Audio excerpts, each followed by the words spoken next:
आज हम बात करेंगे निराश्रित महिला योजना के बारे में, जिसमें सरकार 30,000 रुपए की आर्थिक सहायता प्रदान करती है। अगर आपके घर में कोई विधवा महिला है तो ये योजना आपके लिए बहुत फायदेमंद है। इस वीडियो में हम आपको बताएंगे कि कैसे आप घर बैठे अपने मोबाइल या कंप्यूटर से इस योजना के लिए ऑनलाइन आवेदन कर सकते हैं।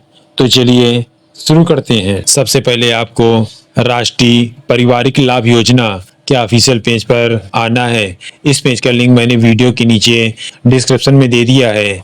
इस पेज पर आने के बाद आपको सबसे पहले आवेदक का रजिस्ट्रेशन करना है। आवेदक का रजिस्ट्रेशन करने के लिए आप स्क्रॉल करके नीचे आएंगे। अब आपको यहाँ पर नया पंजीकरण का एक ऑप्शन शो होगा। आपको इसी ऑप्शन नया पंजीकरण के ऑप्शन पर क्लिक करेंगे। क्लिक करने के बाद आपका पंजीकरण फॉर्म ओपन हो जाएगा। अब आपको इस फॉर्म को फिल करना है। फिल करने के लिए आप नीचे आएंगे और यहाँ पर आपको आवेदक का जनपद चूज करना है। यहाँ पर आवेदक जिस भी जनपद में रहता हो उस जनपद को यहाँ से आप चूज कर लेंगे। जनपद को चूज करने के बाद आप पीछे आएंगे। अब आपको यहाँ पर अगर आवेदक शहर में रहता है तो शहरी को चूज करेंगे और अगर आवेदक गांव में रहता है तो ग्रामीण को चूज करेंगे। चूज करने के बाद आप नीचे आएंगे। अब आपको यहाँ पर आवेदक की विधानसभा को चूज करना है। आवेदक की विधानसभा को चूज करने के लिए आप यहाँ पर क्लिक करेंगे और आवेदक की जो भी विधानसभा लगती हो उस विधानसभा को आप यहाँ से चूज कर लेंगे। चूज करने के बाद नीचे आएंगे। अब आपको यहाँ पर आवेदक के शहर को चूज कर लेना है। आवेदक जिस भी शहर में रहता हो उस शहर को यहाँ से चूज करेंगे। चूज करने के बाद पीछे आएंगे और अब आपको यहाँ पर आवेदक का वार्ड चूज करना है। आवेदक जिस भी वार्ड में रहता हो उस वार्ड को आप यहाँ से चूज करेंगे। वार्ड को चूज करने के बाद नीचे आएंगे और अब आपको यहाँ पर आवेदक का स्थायी पता फिल करना है। यहाँ पर आप आधार के अनुसार आवेदक का स्थायी पता फिल करेंगे। स्थायी पता फिल करने के बाद आप नीचे आएंगे। अब आपको यहाँ पर आवेदक का नाम फिल करना है। यहाँ पर आवेदक का नाम जो आधार में हो उसी नाम को यहाँ पर आप टाइप कर देंगे।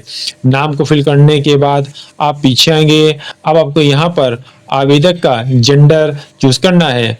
अगर आवेदक पुरुष है तो पुरुष को चूज करेंगे और अगर स्त्री है तो स्त्री को चूज कर लेंगे। चूज करने के बाद नीचे आएंगे। अब आपको यहाँ पर आवेदक की डेट ऑफ बर्थ को फिल करना है। डेट ऑफ बर्थ को टाइप करने के बाद आप पीछे आएंगे। अब आपको यहाँ पर आवेदक के पति का नाम टाइप कर देना है। आवेदक के पति का नाम टाइप करने के बाद आप नीचे आएंगे। अब आपको यहाँ पर आवेदक की कैटेगरी को चूज करना है। आवेदक जिस भी कैटेगरी में आता हो उस कैटेगरी को यहाँ से आप चूज कर लेंगे। चूज करने के बाद आप पीछे आएंगे और यहाँ पर आप अपने आधार से रजिस्टर्ड मोबाइल नंबर को टाइप करेंगे।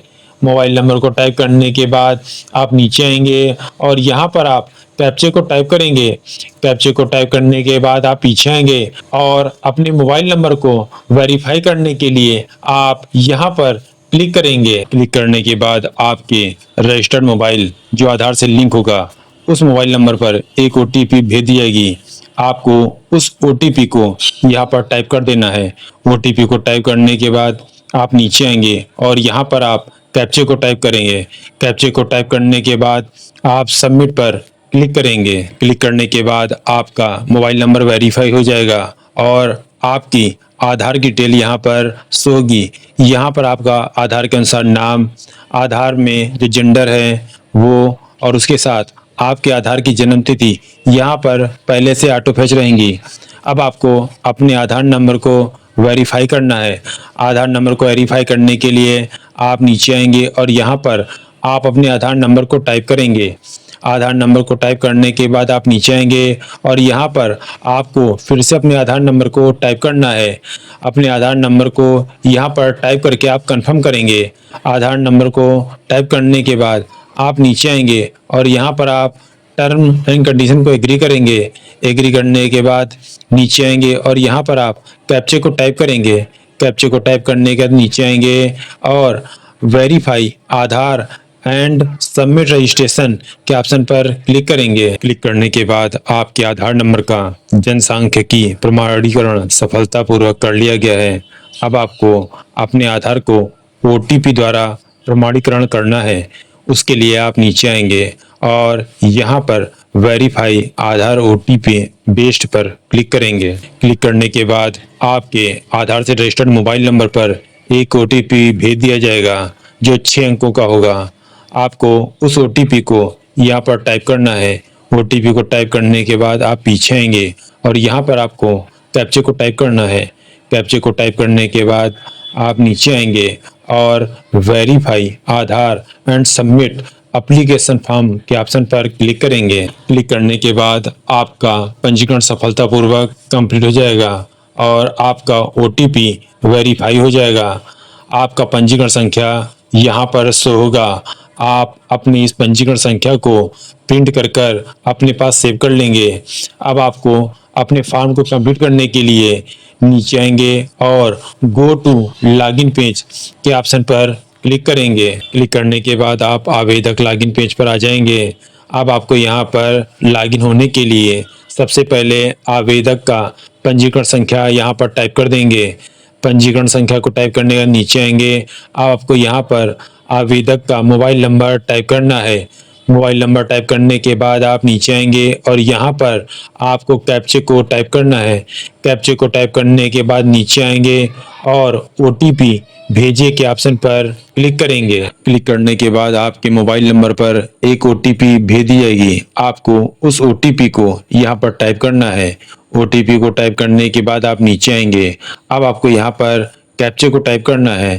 कैप्चे को टाइप करने के बाद आप नीचे आएंगे और लॉग इन पर क्लिक करेंगे। क्लिक करने के बाद आप लॉगिन हो जाएंगे। अब आपको अपने फॉर्म को कंप्लीट करना है। अपने फॉर्म को कंप्लीट करने के लिए आपको यहाँ पर 7 स्टेप को फिल करना है। आपका पहला स्टेप पंजीकरण और दूसरा स्टेप आधार प्रमाणीकरण कंप्लीट हो चुका है। अब आपको थर्ड स्टेप्स आवेदन करे के ऑप्शन पर क्लिक करेंगे। आवेदन करे का ऑप्शन आपको यहाँ पर शो होगा, इसी पर आप क्लिक कर देंगे। क्लिक करने के बाद आपके सामने ये पेज ओपन हो जाएगा। यहाँ पर आवेदक की डिटेल्स पहले से ही ऑटो फिल रहेगी जो उसने रजिस्ट्रेशन के समय फिल किया था। अब आप नीचे आएंगे। अब आपको यहाँ पर आवेदक का बैंक विवरण फिल करना है। सबसे पहले आपको यहाँ पर आवेदक का जनपद चूज करना है। यहाँ पर आवेदक का जनपद ऑटो सेलेक्ट रहेगा, लेकिन अगर आवेदक का बैंक किसी और जनपद में है तो यहाँ से आप अपने जनपद को चेंज कर सकते हैं। जनपद को चूज करने के बाद आप नीचे आएंगे। अब आपको यहाँ पर आवेदक का बैंक का नाम चूज करना है। आवेदक का जो भी बैंक अकाउंट हो उसको आप यहाँ से चूज कर लेंगे। चूज करने के बाद आप पीछे आएंगे। अब आपको यहाँ पर बैंक की शाखा को चूज करना है। आवेदक की जो भी शाखा हो उस शाखा को यहाँ से चूज कर लेंगे। शाखा को चूज करने के बाद आप आगे आएंगे। यहाँ पर आपका आईएफएससी कोड ऑटो फिल हो जाएगा, इसको आपको फिल करने की आवश्यकता नहीं पड़ेगी। अब आप पीछे आएंगे। अब आपको यहाँ पर आवेदक का बैंक अकाउंट नंबर टाइप करना है। बैंक अकाउंट नंबर को टाइप करने के बाद आप नीचे आएंगे। अब आपको यहाँ पर मृतक का विवरण फिल करना है। सबसे पहले आपको मृत्यु का कारण चूज करना है। मृत्यु का कारण चूज करने के लिए आप आगे आएंगे और यहाँ पर जो भी मृत्यु का कारण है उसको यहाँ से चूज करेंगे। मृत्यु का कारण चूज करने के बाद आप पीछे आएंगे। अब आपको यहाँ पर मृतक का व्यवसाय चूज करना है। मृतक जो भी व्यवसाय करता रहा हो उस व्यवसाय को आपको यहाँ से चूज कर लेना है। व्यवसाय को चूज करने के बाद आप आगे आएंगे। अब आपको यहाँ पर आवेदक का मृतक के साथ संबंध चूज करना है। चूज करने के बाद आप पीछे आएंगे। अब आपको यहाँ पर मृतक की उम्र का प्रमाण पत्र चूज करना है। आपके पास मृतक की उम्र का जो भी प्रमाण पत्र हो उसको आप यहाँ से चूज कर लेंगे। चूज करने के बाद आप नीचे आएंगे। अब आपको यहाँ पर कैप्चे को टाइप कर देना है। कैप्चे को टाइप करने के बाद नीचे आएंगे और सबमिट एप्लीकेशन फॉर्म के ऑप्शन पर क्लिक करेंगे। क्लिक करने के बाद आपका थर्ड स्टेप्स पूरा हो जाएगा। अब आपको चौथा स्टेप मृत्यु प्रमाण पत्र का सत्यापन करना है। उसके लिए आप यहाँ मृत्यु प्रमाण पत्र सत्यापन के ऑप्शन पर क्लिक करेंगे। क्लिक करने के बाद आपके सामने मृत्यु प्रमाण पत्र संख्या सत्यापन का पेज ओपन हो जाएगा। अब आपको यहाँ पर अपने मृत्यु प्रमाण पत्र का सत्यापन करना है। सत्यापन करने के लिए आप नीचे आएंगे, यहाँ पर आपका स्टेट ऑटो सर्च रहेगा। अब आप नीचे आएंगे, अब आपको यहाँ पर मृतक की डेट ऑफ बर्थ को टाइप कर देना है। डेट ऑफ बर्थ को टाइप करने के बाद पीछे आएंगे, अब आपको यहाँ पर मृतक का जेंडर चूज करना है।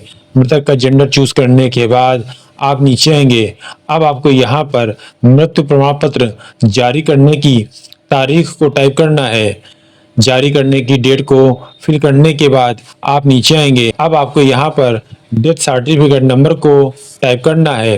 डेथ सर्टिफिकेट नंबर को टाइप करने के बाद आप नीचे आएंगे और अपने डेथ सर्टिफिकेट को वैलिडेट करने के लिए आप यहाँ वैलिडेट डेथ सर्टिफिकेट नंबर के ऑप्शन पर क्लिक करेंगे। क्लिक करने के बाद डेथ सर्टिफिकेट्स की डिटेल यहाँ पर शो होगी।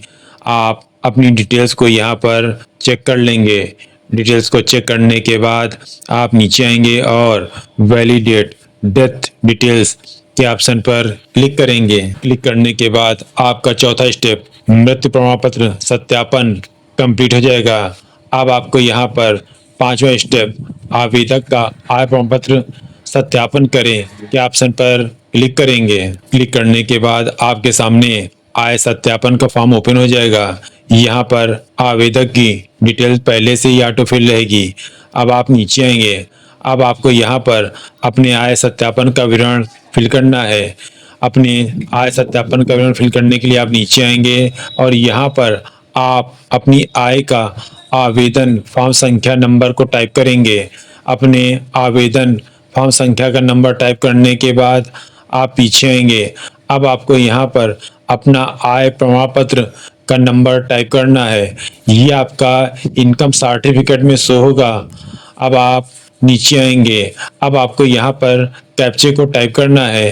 कैप्चे को टाइप करने के बाद पीछे आएंगे और सबमिट फॉर इनकम सर्टिफिकेट्स के ऑप्शन पर क्लिक करेंगे। क्लिक करने के बाद आपके सामने आवेदक की इनकम सर्टिफिकेट की डिटेल यहाँ पर शो हो जाएगी। आप अपनी डिटेल्स को यहाँ पर चेक कर लेंगे। डिटेल्स को चेक करने के बाद आप नीचे आएंगे और वैलिडेट इनकम डिटेल्स के ऑप्शन पर क्लिक करेंगे। क्लिक करने के बाद आपका आय प्रमाण पत्र सत्यापन कंप्लीट हो जाएगा। अब आपको अपने डॉक्यूमेंट्स अपलोड करने के लिए यहाँ पर दस्तावेज अपलोड करें के ऑप्शन पर क्लिक करेंगे। क्लिक करने के बाद आप दस्तावेज अपलोड करें के पेज पर आ जाएंगे। अब आपको यहाँ पर आवेदक के डॉक्यूमेंट्स को अपलोड करना है। सबसे पहले आपको यहाँ पर आवेदक की फ़ोटो को अपलोड करना है। आवेदक की फ़ोटो को अपलोड करने के लिए आप फाइल चुनने पर क्लिक करेंगे और जहाँ पर भी आवेदक की फ़ोटो हो वहाँ से आप फ़ोटो को चूज़ कर लेंगे। चूज़ करने के बाद आवेदक की फ़ोटो यहाँ पर शो होगी। अब आप नीचे आएंगे, अब आपको यहाँ पर आवेदक के साइन को अपलोड करना है। आवेदक के साइन को अपलोड करने के लिए आप फाइल चुनने पर क्लिक करेंगे और जहाँ पर भी साइन हो वहाँ से साइन को चूज़ कर लेंगे। साइन को चूज़ करने के बाद आवेदक का साइन यहाँ पर शो होगा। अब आप नीचे आएंगे, अब आपको यहाँ पर डेथ सर्टिफिकेट को अपलोड करना है। अपलोड करने के लिए आप फाइल चुनने पर क्लिक करेंगे और जहाँ पर भी डेथ सर्टिफिकेट हो वहाँ से डेथ सर्टिफिकेट को चूज़ कर लेंगे। चूज़ करने के बाद डेथ सर्टिफिकेट आपका यहाँ पर शो होगा। आपको डेथ सर्टिफिकेट पीडीएफ में यहाँ पर अपलोड करना है। अब आप नीचे आएंगे और डॉक्यूमेंट्स को अपलोड करने के लिए आप सभी दस्तावेज अपलोड करें के ऑप्शन पर क्लिक करेंगे। क्लिक करने के बाद आपके डॉक्यूमेंट्स अपलोड हो जाएंगे। अब आपको अपने फॉर्म को चेक करने के लिए आप जांच हेतु प्रिंट करें के ऑप्शन पर क्लिक करेंगे। क्लिक करने के बाद आपका आवेदन फॉर्म ओपन हो जाएगा। आप अपनी इस आवेदन फॉर्म को प्रिंट कर चेक कर लेंगे। अगर आपको लगता है कि आपका आवेदन फॉर्म में कुछ गलती आपने कर दी है तो आप आवेदन संशोधन करें के ऑप्शन पर क्लिक करेंगे। क्लिक करने के बाद आपका आवेदन संशोधन फॉर्म ओपन हो जाएगा। आपने जो गलती की है उसको यहाँ से सुधार कर लेंगे। अब आपको अपने इस फॉर्म को अधिकारी के पास भेजने के लिए अपने फॉर्म को फाइनल लॉक करना है। फाइनल लॉक करने के लिए आप साइड में आएंगे और फाइनल लॉक एप्लीकेशन फॉर्म के ऑप्शन पर क्लिक करेंगे। क्लिक करने के बाद आपके सामने ये पॉपअप शो होगा। अगर आपको लगता है कि आपने अपने फॉर्म में सुधार कर लिया है और आप अपने फॉर्म को अधिकारी के पास भेजना चाहते हैं, जिसके लिए आप फाइनल लॉक कर रहे हैं। अगर आप श्योर हैं तो नीचे आएंगे और ओके पर क्लिक करेंगे। क्लिक करने के बाद आपका आवेदन फॉर्म फाइनल लॉक हो जाएगा और आपका आवेदन फॉर्म अधिकारी के पास भेज दिया जाएगा। अब आप अपने इस फॉर्म को प्रिंट कर लेंगे। प्रिंट करने के लिए आप साइड में आएंगे और फाइनल प्रिंट निकालें के ऑप्शन पर क्लिक करेंगे। अब आवेदक को अपने फाइनल प्रिंट की कॉपी को और अपने सपोर्टिंग डॉक्यूमेंट्स को लेकर तहसील में एसडीएम ऑफिस में जमा करना है। जमा करने के उपरांत अधिकारी आपके फॉर्म को चेक करेगा। चेक करने के बाद अगर आप पात्र पाए जाते हैं तो आपके अकाउंट में पैसे ट्रांसफ़र कर दिए जाएंगे। आशा करता हूँ ये वीडियो आपको पसंद आई हो। अगर ये वीडियो पसंद आई हो तो चैनल को सब्सक्राइब करें, वीडियो को लाइक करें। जय हिंद।